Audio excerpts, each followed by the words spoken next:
another episode. I know this is number 3 of season 2, and episode 3. Episode 3. And we season have 2. some guests. We have guests today. I know. I love them. This is like the first time live guests. Yes, we have Before live guests. we had it in the booth and you heard their audio and they did an amazing job. Yep. But this is time you get to see people in the flesh. Yes, you get a face with a name. That's right. Yep. So I guess we'll start out. Introduce yourself. All right. Peace and greetings, everyone. I'm Third Andresen. Faculty at the Social Science Division. I'm the chair of Ethnic Studies, American Ethnic Studies. I say that I'm a chair because I'm the only one in the department. You are the chair. So I am the chair. Third generation Central District. My folks migrated, from the Philippines in the 1920s when Philippines was a United States territory. Our family diaspora is all over the place: Illinois, definitely California, Washington, New York, New Jersey area, and some even in Canada and Hawaii. And yeah, I went to UW, triple alumni. My BA, American Ethnic Studies, Master's in Multicultural Education, and PhD in Multicultural Education. Wow. And I also teach at UW, and I have a hip-hop archive that I'm spearheading, the principal investigator for the 206 Hip-Hop Archive at the Suzzallo Library, is to really just pay respect to the pioneers of hip-hop in Seattle. Because when folks talk about Seattle hip-hop, it's like Macklemore. And, we didn't start from Macklemore. We did not. No, not at all. So Okay. Thank you. Thank Welcome. Yeah. Yay. thank you for inviting. Of course. All right. Well, I'm Lionel Candido-Flores. I'm a senior director here at Green River College.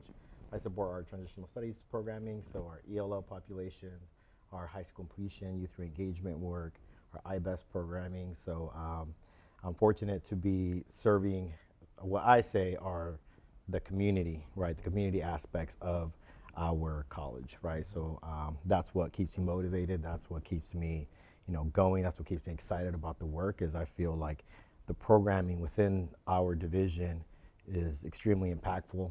My parents are from Mexico, so I'm Mexican American. I was born here, but my parents came over when in the 1980s. Family of 6 kids, Eastern Washington. So I was born and raised here in Washington. I came over and became a city boy, as my family calls me now, to Seattle. Go Dogs! Yeah, so I came up here to study at UW Seattle. My major was American Ethnic Studies, so we have something in common there. Yep, our AES majors go hard. And then I got my master's from Western Washington a couple of years ago. So I'm here in this space representing, my family, my parents, that kind of set the groundwork for us to be as successful as I am in my position. Growing up, I have never thought that I would be in a position like this, right? So it's because of them. I'm also a parent of 2.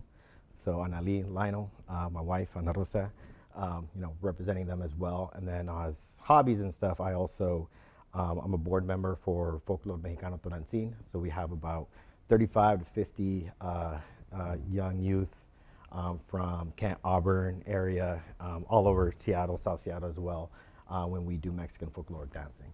So Cool. my kids do that. So right now I'm the grant writer for that. So trying to get funds so we can present our culture, our beautiful Mexican culture, and spotlight it all across Washington State and other states around here. So, those are the different areas and the different things that I represent. Wonderful. Fire. That's great. Wow. I think we're done now, aren't we? That's Hey, we just getting started. we can just wrap this up. You guys are you're busy. I don't know why you made it here to have this little conversation. So what are your biggest challenges you think you're both BIPOC men. Yes. I sometimes I don't always like the word BIPOC, but you're brown men, put it that way. Men of color. Men of color. There we go. There's so many names. I know. Yeah. I know that Right? you can To use. answer. So what challenges, what kinds of things have you run across? You've heard, I'm sure you've heard our podcast and the things that we've talked about, but when you think about your background, where you came from, and where you're at now, what challenges have you had to deal with and moving forward? Yeah, you go first. All right. You know, I'm constantly being reminded that I'm brown every day. You know, Really? Through I know that historical, feeling. Yeah. you know, historical events, Right. commercials. I don't see myself. Yeah. You know, and sometimes I don't even see myself in books. Represented in you know, in legislation in its, you know, entirety. Not to say like there's none, Right. but there's still not a lot of, you know, brown folks that that share my you know, my, you know, culture or identity and things to that extent. So it's in that context, you know, it's hard to navigate, but I have to navigate, and I have to work twice as, you know, hard as, you know, compared to white folks. You know, I have to, you know, be out there and be, you know, assertive, and also, you know, have this, it's not an obligation, more of this notion that I have to constantly deconstruct stereotypes, especially, you know, within, you know, Filipino American, Asian American construct that, you know, it's like, I don't know, you know, it's a reaction type of thing. Yeah. You know, so there's just a lot of you know, struggles that, you know, I have to go through. You know, especially like, you know, at a PhD level. You know, not all of us got a job right away. You know, I was like cleaning houses after graduating with a PhD, and I really just have to kind of humble myself down and go back to the days that I used to bag groceries at Safeway. And I'm doing this at a PhD level.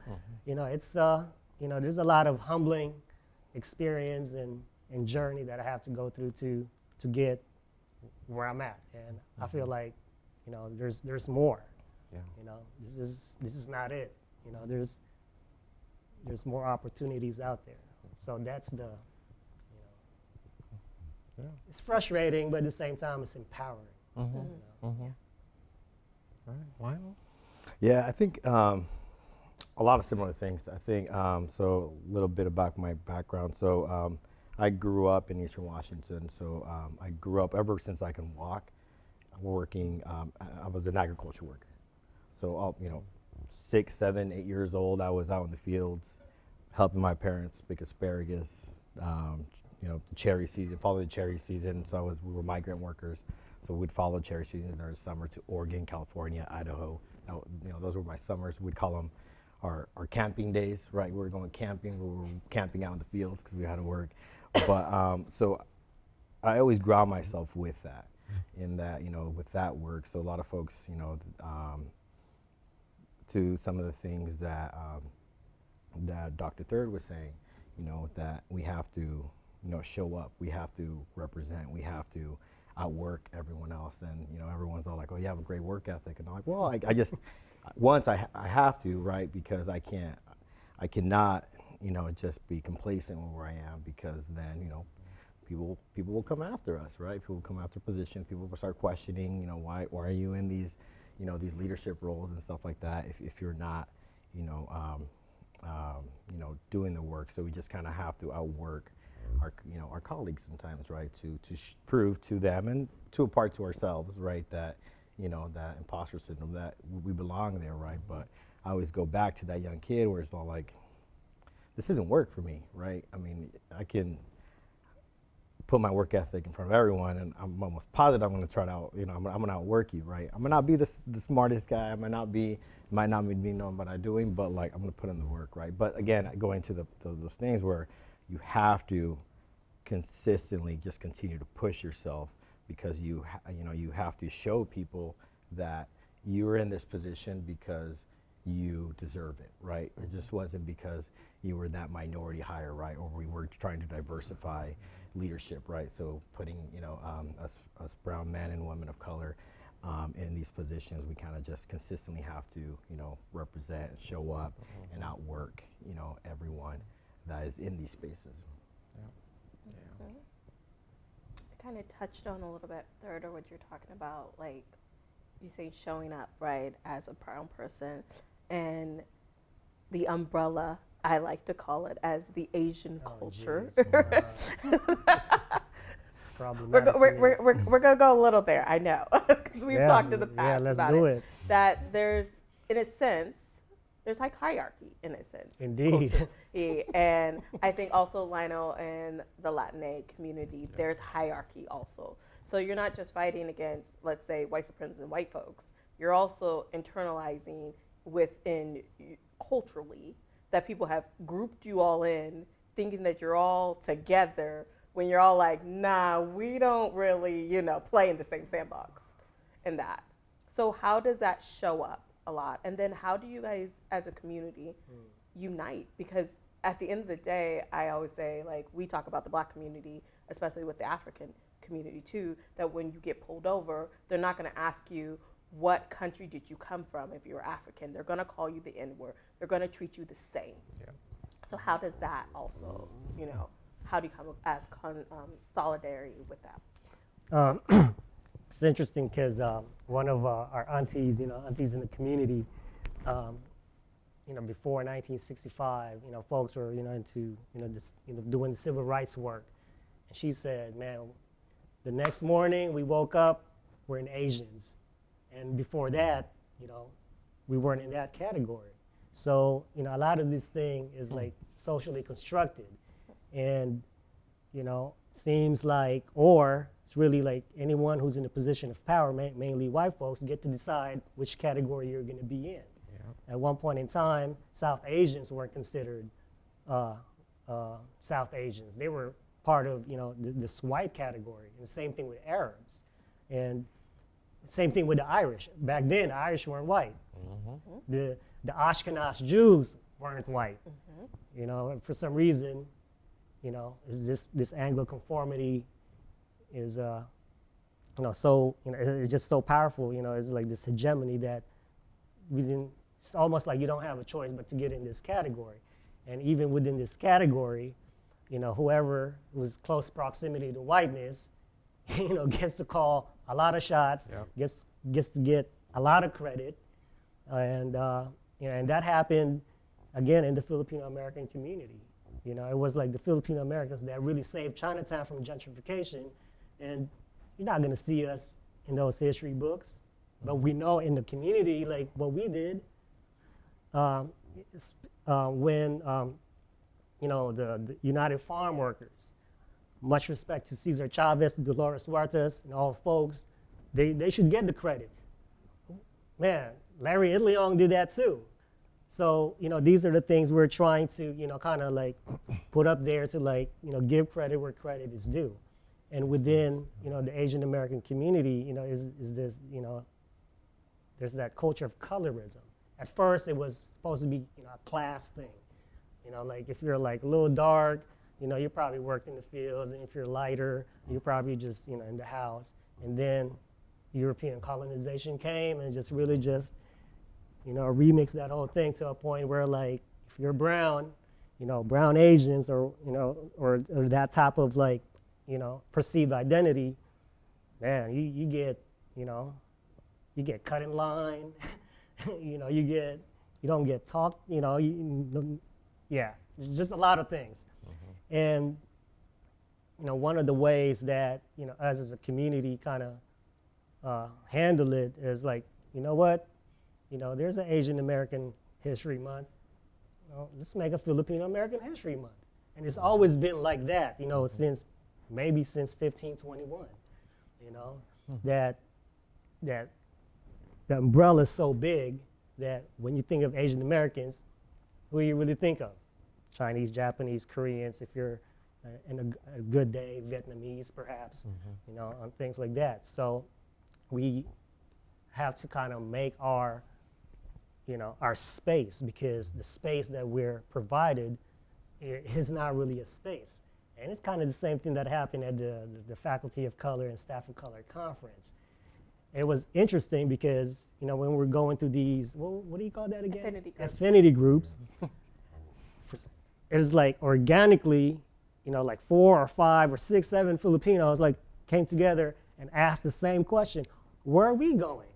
Are we going to the PI group or we're going to the Asian group? Because, you know, there are some Filipinos that claim Pacific Islanders for not so good reason, but there are also, you know, a good argument that, you know, in the Pacific Islander language family, which is the Austronesian language family, Filipino is part of that, you know, that family. It's just really colonization is the one that really, you know, got us, you know, split. It's kind of like, you know, colonizers gave us some drink. We woke up, we don't even know each other anymore when we woke up. So it's kind of like that. So we have to kind of find our way, kind of navigate through, you know, within, you know, the Asian American umbrella. That's just my opinion. You know, I could be wrong, but it's also my experience and a collective experience from other folks. So when we were there, it's like, all right, man, let's just go to, you know, the Asian affinity group, because if we go to the PI group, you know, we don't want to take up space. And everybody had that consciousness. We don't want to take up Pacific Islanders space. Right. So we just went there. It's like, if this goes like, you know, predominantly Chinese, Japanese conversation, we got to go. We're going to leave. Yeah. And, you know, none of this was scripted, and everyone had that thought, Interesting. you know? So that's one of the ways we kind of navigate through it. And then we have to really create our own space and create our, you know, and reclaim our narrative. Because, you know, whoever, you know, gets be part of the dominant group, usually you don't get, you know, you don't get recognized, you don't get acknowledged, and at the same time you don't get respected. And, Right. you know, I got love for, you know, for the Chinese American community, Japanese American community, and things like that. But there's going to be a time that, you know, we want our space. I don't see what's wrong with that. Right. You know? Makes sense. It's very interesting. You're the minority in the minority. Within the minority, within the minority, yeah. Right. Yeah. That's very interesting of the perspective. And then also going to an affinity group, trying to figure out where do I go? Where do I When fit the in? affinity group's supposed to be where you're supposed to belong. That's very interesting, that internalized part that your community has played majority in their head of like, what box do I check, right? Because they have put us all in boxes and trying to figure out what box, and really realizing, I love what you say, really make our own box. We got to figure out our own community, knowing who we are in that. I think that's really beautiful. That I know Lionel's a little bit different because you're the majority. Right, yeah. Yeah. In the minority. Yeah. Yeah, I mean, it's very important that you call that out, and interesting at the same time where, like, I'm one of the co-leads for our fairly newish Latin staff and faculty group here. And those are some of the conversations that we were having when we were trying to do Hispanic Heritage Month, right? Like, how do we represent the different cultures, right? And yeah, you're right. Mexican American, when people think of the Latinx or the Latina or the Hispanics, or like they think of like, oh, y'all are Mexican, right? Which I would say the majority of our staff and faculty here are, but no, we have many staff, many faculty and students too that are from Central America, right? Or that we also need to make sure that they're represented when we are trying to acknowledge a specific month, right? This was like, okay, how can we flavor this up a little bit? I also advise our Latin Student Union group, LSU, and those are similar conversations, especially the student population. I was, when we were working with them, I'm like, wow, you guys are a lot more diverse in the staff and faculty that are here to support you, like the Latina like staff and faculty. We're mostly the majority Mexican, but the student population was so diverse, and like how can we make sure that we're not just thinking about like, oh, we need to get a taco truck, right? Or we need to do this because we're just touching what people think of what the Latina culture is, which is Mexican, right? But so being in those spaces and this great reminders and stuff, like we've got to make sure that how are we supporting the groups that are less represented within the space and making sure that they are valued, or if like Dr. Third said, is like maybe they just need their own space, right? So they can make sure that they're not seen as not the focus, right? Because that's what we're trying to do. We want to make sure that we're all represented in these spaces and stuff. And yeah, it's so true. A lot of times we get so focused on like the dominant groups, which to me is like, great, I'm not in the minority at this point. Like I'm in the majority, but like I think with that comes some responsibilities, right, to every group member that is representing in that space and helping them, supporting their work. And it could be within that space or advocating for them to have their own space, right, to make sure that they're represented. So that's I mean, thank you for calling that out. I think that's extremely important. And as far as like our art, I mean, I don't consider myself white or anything, the majority of the stuff I do, but when I'm filling out the demographic form, I got to check the white box, and then there's the Hispanic, right? Right, exactly. Yeah. But like, and that's just, that, so the population's trends continue to be the majority white and all that stuff, right? They want, the Hispanic Latino culture to be able to check that box, because then that throws off the numbers where it's showing, okay, the white culture is still dominant, right? We have the bigger numbers, but it's also inflated by because we check that box. Yeah. Right. Yeah, I think one of the things that, if I can just call this out, but one of the things you talked about a little bit was the colorism. And how does that play out for both? I mean, you've kind of shared already how it plays out for you, and I know for black folks, it plays out the same way. Those that were darker were usually in the field, the lighter ones worked in the house. And so how does that play out culturally? And you've shared a little bit already, Dr. Third, but I like calling you Dr. Third. I like that. Third is cool. But how does that play out? And we know that it exists, and we know why, but or at least some of us up here know why. But maybe you can share a little bit more about your thoughts on the whole colorism aspect. And I mean, at least in the Filipino community, man, you get favored more. You get more goodies. You get an extra rice on your plate. Wow. Extra fries. There's benefits. There are benefits, I know. And they praise you more. And I think a lot of that is really part of Spanish colonization, U.S. occupation and colonization. That, right. What's lighter is supposed to be better. When if you look at really this like in a scientific type of way, the more melanin you have, the more protection you have from getting burned. So, but it seems like I don't know if there's a data on this, but it's just a collective feeling that, especially within the Filipino American community, it's really connected to anti-blackness. Because if you have like, oh, once you pinch your nose to make your nose more like pointy, oh, you shouldn't stay out in the sun because you're getting too dark. These are the things that we've heard.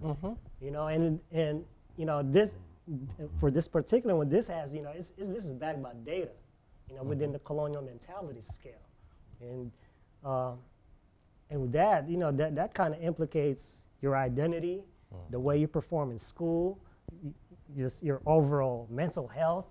That takes a toll on an individual. Yeah. Especially if you're seen as dark. And you're more of a suspect Yeah. You know, Right. and you know, lighter folks, you know, within the community tend to be more credible for some reason. Mm-hmm. You know, and sometimes I just gotta throw, you know, this PhD in here and there just to like to gain some kind of like, you know, like to exist. You know, and so people can listen. Sometimes if you don't do that within our community, you know, it's, you know, you just, man, Easy to be passed over and Yeah. ignored, and yeah, you become a servant Right. in some kind of way. Nothing wrong being a servant or anything Right. like that within that profession. You know, it's a respectable profession. You know, but the way you're treated is just, right. you know, it's, yeah, Mm-hmm. it's a little different. Mm-hmm. You know, Mm-hmm. so. Yeah. Yeah, you know, speaking my truth and just from my perspective, I mean, it's alive and well in the not just the Mexican culture, but I would say the whole Latinx, Latin culture as well. I mean, we have a saying that "lo güerito es bonito," so white is beautiful, right? So growing up, that was always the thing. Yeah, those same comments like, "Hey, don't stand out in the sun." Well, I didn't have an option, right? Because I was working in the field. You were working. But like, I'm a little pale right now. But I was a lot darker growing up until I came to the west side of. This rain is kind of. And you were And there's Killing no it. sun. Yeah, like this is like I'm missing my son, right? So I'm a little pale now, but I was growing up I was a lot darker, right? And even to this day, people will always think that either that I am mixed or that, like, when I tell them like, oh, I'm Mexican, they're shocked, kind of like, oh, really? I get a lot that I'm mixed or that, you know, are you black? Are you African American? Are you Dominican? Are you Puerto Rican? I'm like, I'm proud Mexican, right? And but going back to the main topic is that, yeah, it is embedded in our culture. When in Eastern Washington, everyone thinks like, oh, you come from such diverse population. Like, no, it wasn't. I'm from a small town called Sunnyside in Eastern Washington. Sunnyside, Yeah, and it was about 75-80% Mexican. There was nothing else. It was just Mexican and then they're white, right? So I would say that, you know, like it wasn't a diverse place because our small town was mostly just catered to my culture, and I would say I didn't get more exposed to diversity up until I came to Seattle, and I was like, okay, like, wow, like, yeah, that was the first time I saw Asian Americans, blacks, African Americans, stuff like that, and just like the different cultures, and then even within the own Latinx culture, is kind of like, okay, it's not just Mexican folks here. You know, I got a lot of my friends, a lot of I was in a multicultural fraternity, so it was a very diverse, and I was like, okay, this is where all the flavors, this is where all the love is, right? This is what we're talking about, diversity, not representation of my own culture, but even within that, just the different upbringings, right? Or even within my friends that were just a lot, light skin and stuff like that, where like, oh, you'll be one of the smart ones. You'll be one of the ones that is able to get out of the small towns, right? So I was always in AB classes and stuff, and I was usually one of like the few dark kids, knowing that it was 85%. It was mostly all the white kids, and there was a few of us, but most of them tend to be on like the lighter side, right? And that was expected of them. But like the dark kids that worked in the fields are like, oh, this is like, oh, good for you. Like, yeah, you're in these classes and stuff like that. But it's definitely alive and well. I think another thing that we need to call out too is just like the use of some of the language and stuff like that, because some of the times, because people want to hold us, hold that culture down, and there is this anti-blackness that even your own culture will start using and referencing like the N-word and stuff, even within your own culture and stuff, so people feel like that's okay to use, right? Because that's been used on us to weaponize that, but we can't own that word, right? We don't have that history, right? So I think that's something to even call out, where at least I know, speaking for myself, when growing up and within the culture and community, we use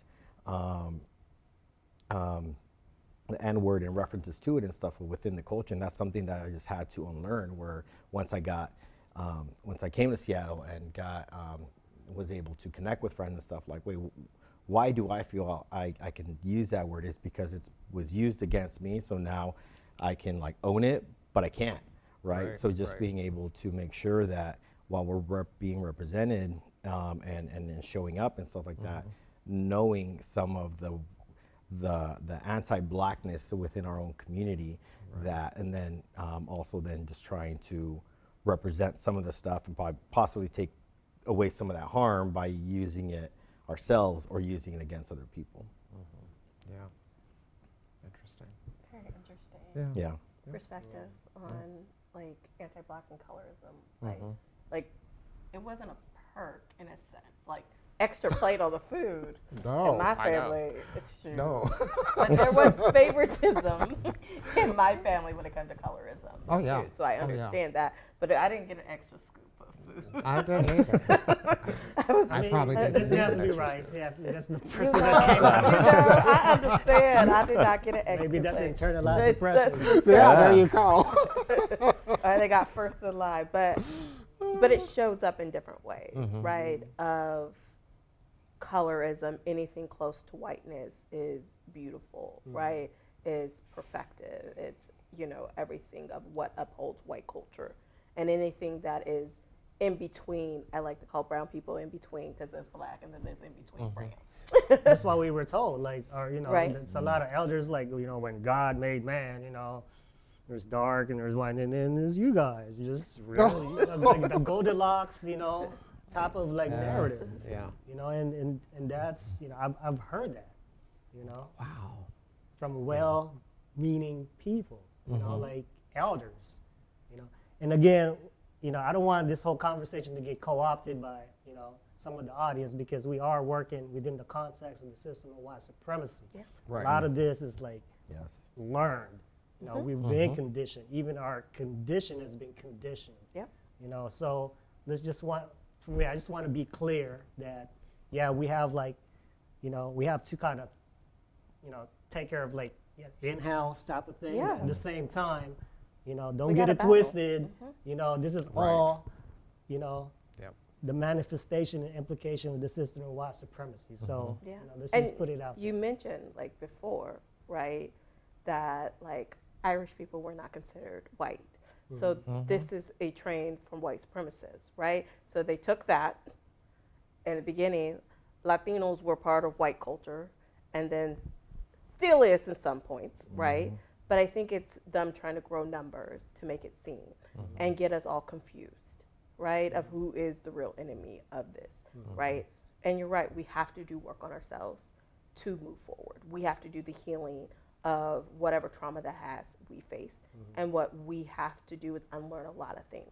And me and Mark talked about this before of like I told him I have to unlearn some stuff that I learned from my parents. And I realized some of that stuff is a protection mechanism that they had to use in their day and age. And it made total sense to me. But I have to unlearn these things to not feel like I'm stuck in a sense. But I respect my parents enough to understand like, okay, you did this out of love because your day and age, this kept you safe. Yeah. And now we're moving to, I was always raised like, give the police officer your ID, this is what you do and that. But you're seeing more and more people do that and still end up dead, Yep. right? And so those things of figuring that out, internalized, it's a lot to, to kind of come to. Yeah, I mean, they even police your clothing. Don't sag or don't and you're gonna be treated fine. Well, MLK and Malcolm X are wearing suit and ties, And they were still. and they were shot. Yeah. And majority of the people in the civil rights, really, especially MLK side, suits and ties. That's all they wore. And they were strategic of wearing that to show people that people in suit and tie, I dress nice, I still get discriminated against. You still don't You see still my get shot. Yeah. you still don't see my humanity, Right. even where I wear right. the same clothes as you wear. Yeah. Yeah. Just to add a little bit more with like the unlearning and how we show up. I think that for a lot of us probably sitting here, we're we're walking on like an untapped water right here, where this is our first time being, or at least for myself, being in these professional roles. No one in my family can really, when I talk to them, they can't connect with what I'm. So a lot of times I just I don't talk to my family about some of the things, because I know that sometimes we're just like, well, I don't get it, mijo, right? And like just some of the things you're talking about is just something that we didn't have to grow up, and just some learning on how we show up to these spaces. I've shared before with a couple of you all outside of this space, is like, especially when we get to some of the leadership roles that we have and stuff, people expect us to show up a certain way. But at the same time, we're unpacking and unlearning a lot of the things that we came up with, like that we learned for safety mechanism, right? So I grew up where you put your head down, you work your butt off, and then great things will happen. Well, that I think to that point, I've been able to be as successful as I am because of that work ethic and that mentality of like, put my head down, not gonna stir the pot, I'm just gonna work and things will kind of align. But now, where you eventually get to this position, like the positionality and stuff, and people are looking at you kind of like, hey, we see you, we need you to show up for us. And at the time, I was like, well, this is going against everything that was ingrained in me growing up, where it's kind of like, I just do my part, go. But now so that's one of the things that at least I am continuing to unlearn and unpack of like, wait, why am I showing up? Or why am I not showing up in certain ways when I know, like, okay, Lionel, this is game time, right? We're stepping up, and this is the one where you're not backing down. There's other ones where it's kind of like, you know what, this is not the one. This is not the one. I'm going to take a back seat. But this is the one where my community needs me to show up. And I think now, over the last year, where I get more, as I continue to get more comfortable with my leadership position and stuff, I'm like, okay, Lionel, looking at the and other staff and faculty, where I learned, and I was kind of shocked that I think I might be the in leadership position, one of the highest Latinos on campus. And I was like, wait, how did that happen? One, and then two, it's kind of like that comes with responsibilities, right? Where it's kind of like the staff and faculty then are looking at us for us to show up a certain way and stuff. And then to me, that's one of the things that I'm still learning. And every time I just kind of continue to check myself, it's kind of like, okay, it's game time, Lionel. This is the one. You got to show out. That's right? But it goes back to just the unlearning of what we were brought up for certain ways, right? Because of safety and stuff, which is still very true. We have to be very careful when navigating some of the conversations on campus. Some are more able, because of their position and their classifications, they're able to more freely speak up. But others are, we have to be very, very tactful on how we're approaching some of this work, because we could be just that, well, you're being too much right now. You're out, and we're just going to replace you with someone else, right? So how do we navigate and show up in these spaces? Yeah. And I would say that white supremacy has a hold on us from that standpoint. For sure. Of we have to be very strategic in how we approach, how we talk, how we walk, how we talk, all of that. We have to tread a different path. That's how I feel, at least, when I'm thinking about the work that we're doing, and I say that we are doing because we're all involved in that or engaged in that.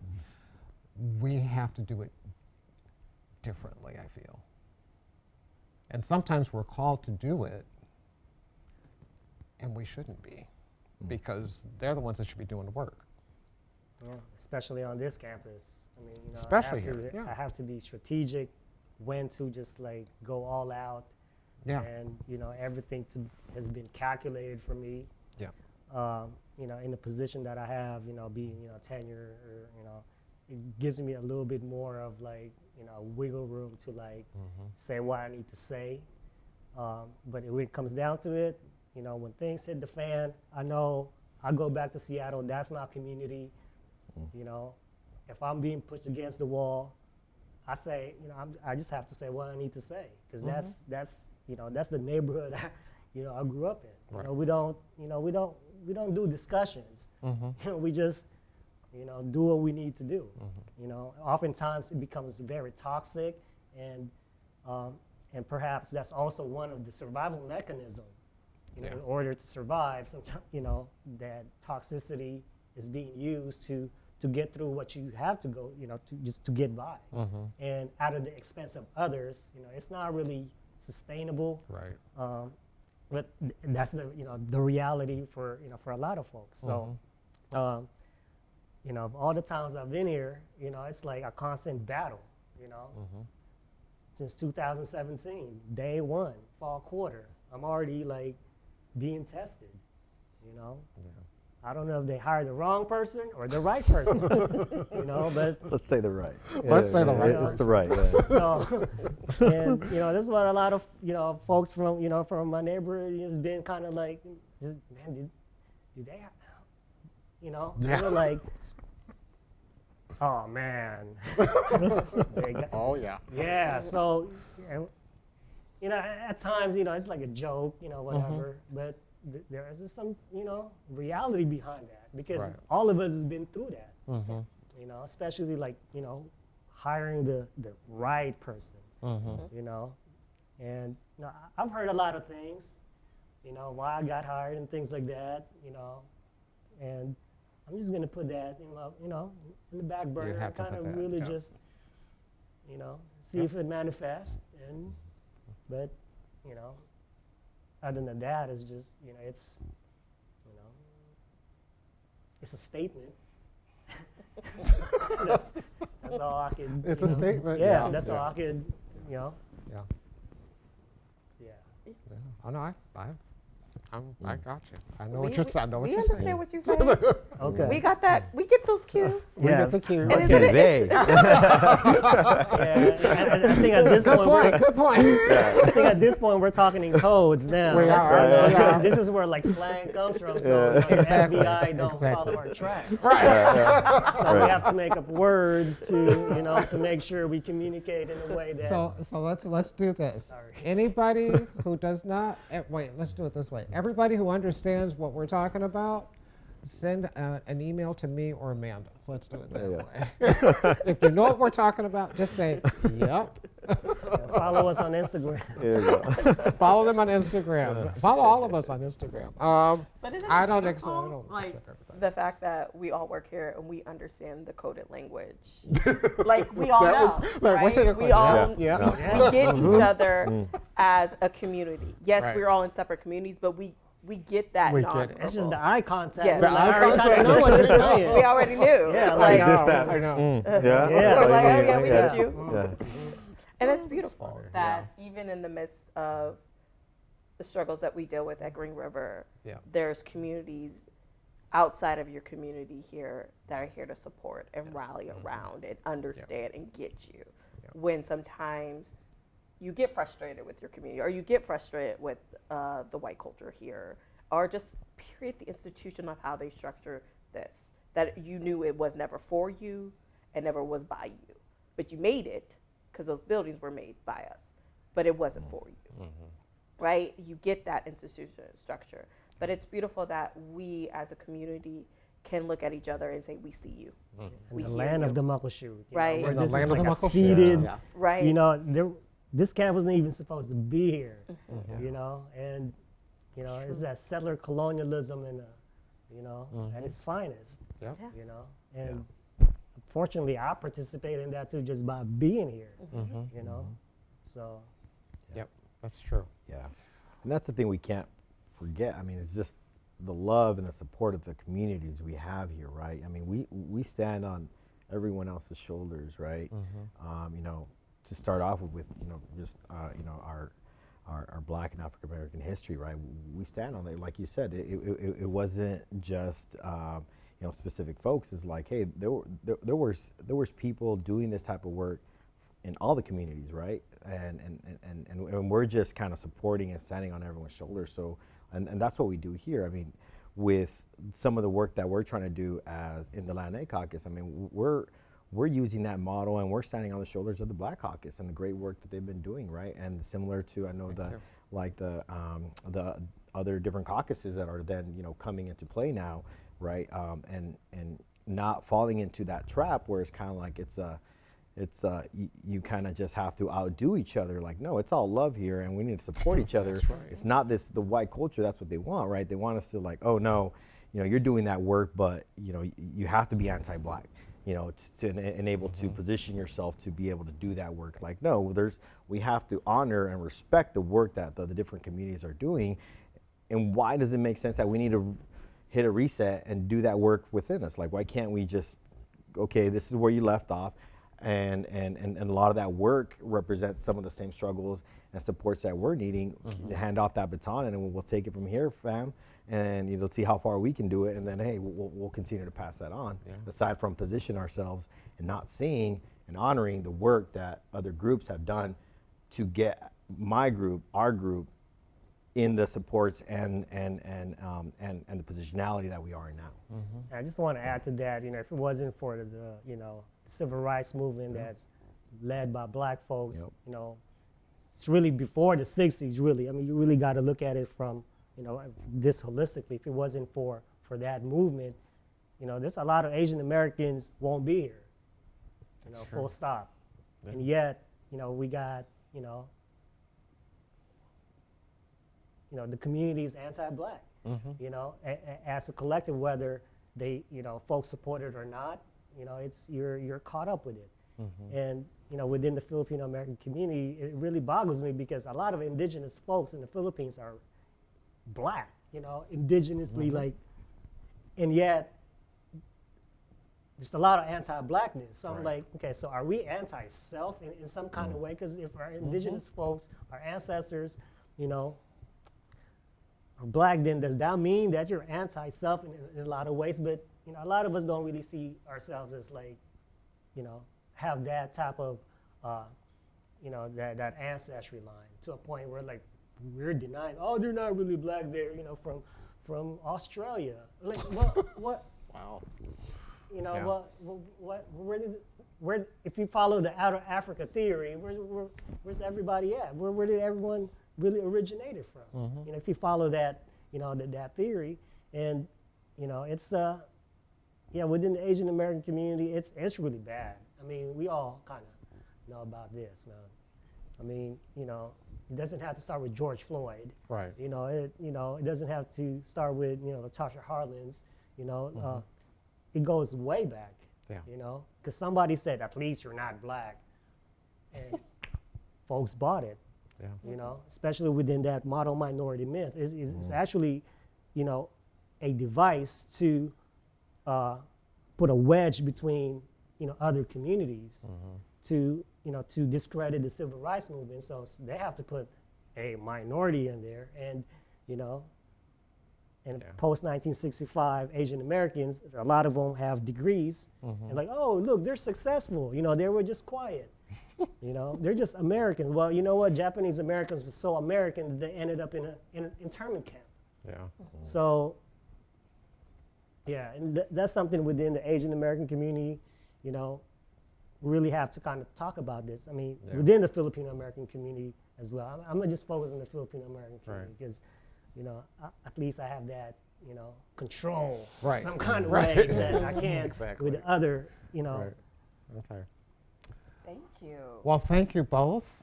Thank you. We have a little Hey, gift for you. All Little right. gift for the holidays.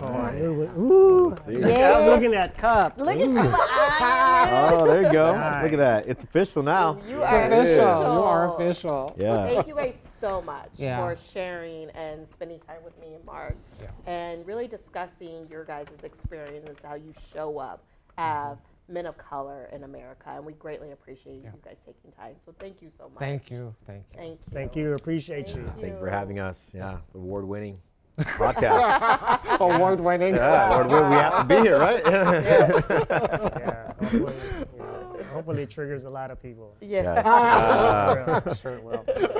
Hey, you know, that's, do it for the gram. Yeah. Yeah. It's all love. Thank you. Thank you Thank guys you. so Thank much. you. Thank you. And thank Appreciate you it. all for watching Yeah. for another amazing episode of Breakfast at Dog. Go dogs. Signing off. Go dogs.